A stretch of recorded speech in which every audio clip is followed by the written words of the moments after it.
Hi there, it's David Jones, the Resourceful Coach, and what we're going to talk about today is putting, and we're going to talk about long putts. We're going to talk about putts 50 feet, and really important to understand. I mean, everything about my coaching is about getting the player's mind in the right place, and that starts 100% on this shot with data.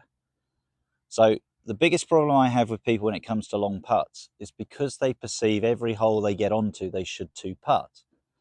They don't realize that once you really get, probably as the average amateur golfer, outside 20 feet, you're going to start three putting. And once you get to 50 feet, if you're an 18 handicap golfer, this is a 50-50 putt. And what I mean by that is half the time you're going to two putt it, half the time you're going to three putt it. So if you have a couple of these in a round and you two putt one, three putt the other, you've done exactly what your skill level is going to do. And even if we look at me as a professional golfer, let's say a scratch golfer, how often would I three putt this? We're talking a third of the time. And even a tour player is three putting this approximately 15% of the time. So it's really important to understand, if you hole this, that's a massive gain. If you two putt it, you're doing brilliantly. And we're just going to go through a few things that are really, really important to understand, because for me, the biggest thing with long putts is getting the speed right. If you can get the speed right, you have a rough idea of the line, it allows you to get the results that we want. So the starting point always for me when it comes to putting is about reading the green. And why the reading of the green is important, because it's not just about the line, it's going to tell you are you putting uphill, downhill, or across the hill. And that's really important for your speed. So let's have a look at the putt. We're here, and what I do when I have a putt this length, it's very, very rare that on a 50-foot putt, the green is going to be constant the whole way to your ball. So what I do, I always read my putts from the hole and then come back to the ball. And the reason why I do that is the putt's going to do the most amount of turn on average, not all the time because greens are different. It's going to turn the most at the hole. So I want to find out what it's really doing up by the hole. And what I can do by walking up towards the hole, I can sort of sense in my feet two things. Am I walking uphill or downhill? So that's going to help a little bit with the speed. Is the green pushing me to the right or to the left, which would determine the direction that I need to hit the putt. So I'm just going to talk you through what I felt. Now, I'd never walk down the line. I mean, we see the aim point and you see these guys straddling the line, and I sort of get that. But I never want to walk on the line. Any chance I walk on that line, especially here, we're coming into winter in the UK, the greens are getting softer. If physically I stand on that line, it could make an indentation and stop the smooth roll of the ball. So I'll just walk parallel to where I believe. Knowing the course, I've got a rough idea, and looking at the green, I can see it looks like the low point is over there. So I'm going to walk down this side. And all I'm going to do, I'm going to sense what I feel. And what I'm feeling as I walk up the green, it feels like I'm walking a little bit uphill, and it feels like it's trying to push me this way, just a little bit. It feels like the slope would take me over here. So I'm just sort of sensing that, and it feels pretty consistent until I get to the hole, and now it feels like it's doing it a little bit more. It feels like the slope is really going this way. So what I'm looking for now is, if, again, one of my previous videos that I've done talks about using water to understand gravity is going to pull the ball to wherever it's going to go. So I'm looking at the hole and I'm working out where's the water going to go. It feels like it's going to run to me. Okay. My eyes now, and this is experience, and this is a video I will do in the future, is it sort of says to me this is probably a little bit steeper than average, okay, at this point. So any putting green reading method, they'll talk about steepness of slope. What we call 2% is average. This is probably nearer 3, so it's a little bit above average. That means it's going to turn more than normal, okay? That's what I'm looking for. So what I'm going to sense then as I walk back, I'm going to walk about halfway back. Does that slope feel the same to here? And I'd say it does. So it's about a 3% slope halfway. And then, as I said, it didn't feel so much there. So I'd say that's a bit of an average slope. Now, this is just a little bit of maths. So I've read half of the putt as 3%, half the putt as 2%. Add them together, that's 5. Divide by 2, it's 2.5% slope. That's me. And again, I will be doing a more in-depth video of this, but this is just to show you green reading, okay? Now, if the low point was over there, and I felt like I was walking up the hill to get to the green, get to the ball, then it tells me it's an uphill putt, and it's going to break left to right. Okay, so it feels like it's sort of running down. I'm probably where I'm standing now, 6 o'clock would be the water going. I'm probably putting from what I'd call 8 o'clock.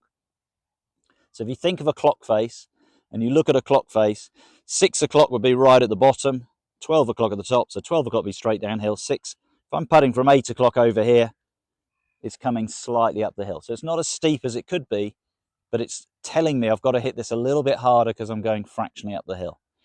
It's 20 paces, it's 50 feet, okay?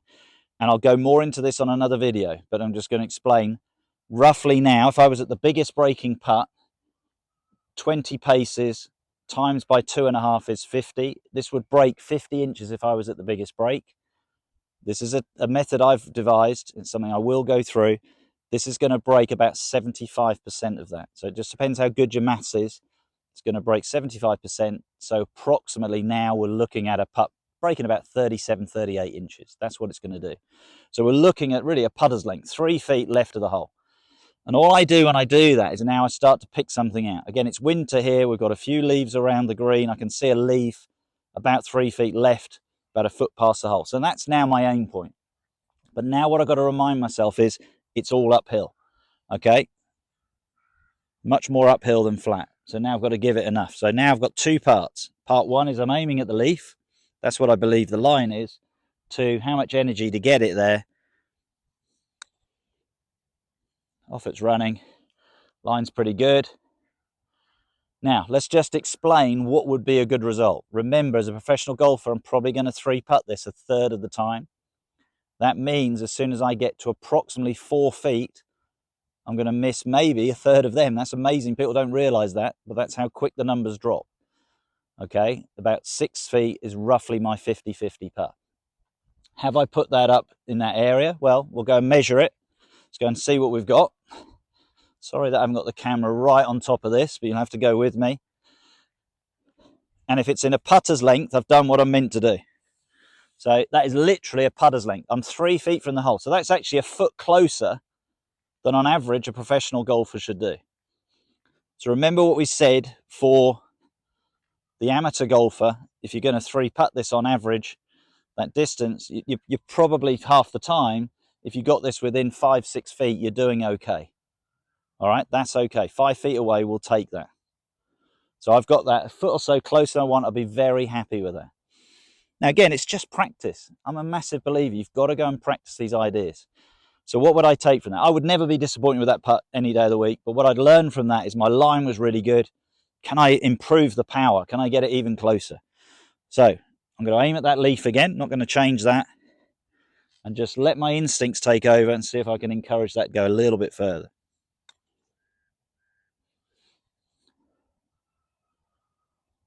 Okay, and we've put that probably 18 inches past. So if I do a third one, again, just learning, I've just got to let it happen. This is really important. You just sort of get the idea, just let your instincts take over.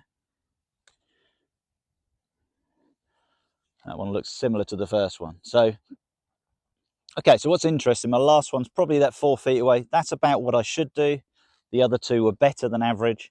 As I said, if I got 2 of them down in 2 and 1 down in 3, I've done what I should be doing for my level.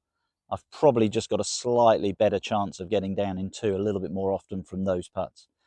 But the only reason why I was able to do that was because I walked up to the hole, I had a look at it, I found where the low point was, and that told me this putt was fractionally uphill. And I could feel it in my feet. That's really important. Sense, well, don't just walk up to the green. And here's another important thing. Watch your playing partners. Okay, watch their stroke. Hit it. Does it look like they've put a lot of force in and they haven't got it to the hole? Does that say it's uphill? So again, you can use your playing partners a little bit of help. Probably if you're 50 feet away, you might be the first one to putt.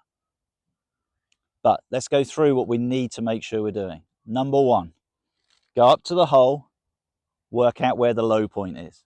That will tell you whether you're going uphill, downhill, and how much it's going to turn left to right or right to left. Number 2, walk down the sort of parallel to the putt, halfway, have a look at the steepness of the slope of the hole, and then work out how does it change as you go along. If it does, that may change how much you're aiming left or right, and again, may change the power that you're playing the shot. But the good thing is you're getting good information. And then you've got free information if you've got it, Can you learn from a playing partner? Or actually even more free information, if you play that course regularly, do you know what it's going to do? And then just adapt to the conditions. We're out here, as I said, coming into December. It's getting colder. The greens, it was frosty this morning. There's a bit of water on it. Experience to hit that maybe a little bit firmer because of those conditions. But that's the fun of the game. The more you can do, if you can start to get these 50 footers and you're getting them down in 2, you're going to be saving shots. But please look at my data. Even as a professional golfer, I'm going to 3-putt this on average a third of the time. And I'm okay with that. I hope you enjoyed the tip today. If you have, please subscribe to my channel, share it with your friends, and I look forward to seeing you soon.